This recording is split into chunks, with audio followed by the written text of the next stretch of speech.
Assalamualaikum warahmatullahi ta'ala wabarakatuh. I am Isnara Alun from BSCD 3B.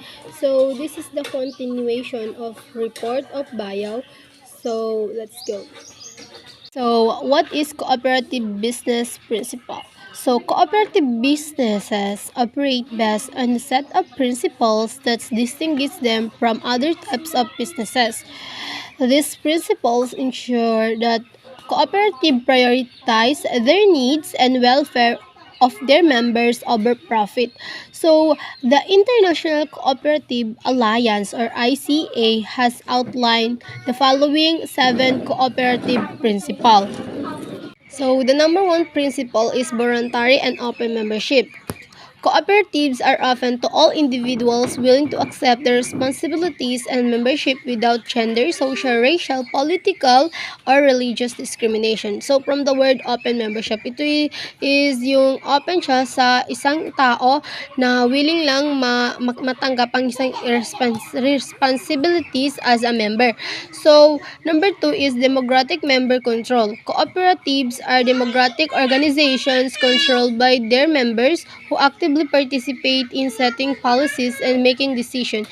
Elected representatives are accountable to their membership. Each member has equal voting rights. So the number 3 is member economic participation. Membership contribute to equality to the democratically controlled. The capital of their cooperative, typically member receive limited compensation, if any, or capital subscribe as an condition of members. Surplus are located for developing their cooperatives, benefiting member or proportion to their transactions, and supporting others' activities approved by the membership. So the number 4 is autonomy and independence. Cooperatives are autonomous self-organizations controlled by members. If they enter into agreements with other organizations as raise capital from external sources, they can do at terms that sense democratic control by their member and maintain their cooperative autonomy.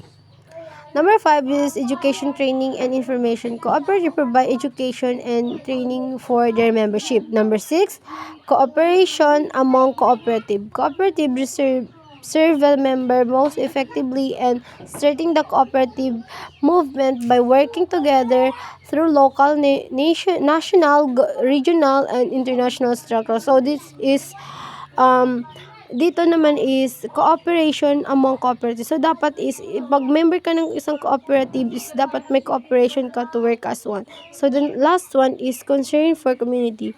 While focusing on member needs, cooperatives work for in sustainable development of their communities through policies approved by the members. So, dito naman is dapat may concern ka sa community kung ano yung impact ng isang cooperative sa community. Dapat is maganda yung kalalabasan ng isang member nyo that hindi to makakasira sa isang community dahil may concern ka sa isang community. So, what are the importance of cooperative business principles? So, the cooperative principles are crucial for several reasons, reflecting both the unique nature of cooperatives and their broader impact on society. So, number 1 is empowerment and inclusivity. Number 2, democratic governance. Number 3, economic benefits from members. Number 4 is autonomy and independence. Number 5 is educational and capacity building. Number 6 is strengthening the cooperative movement. The last one is community development. So overall, this principle helps cooperatives to build more equitable, democratic, and sustainable economic system that prioritize people and communities over profit. So that's all, and thank you.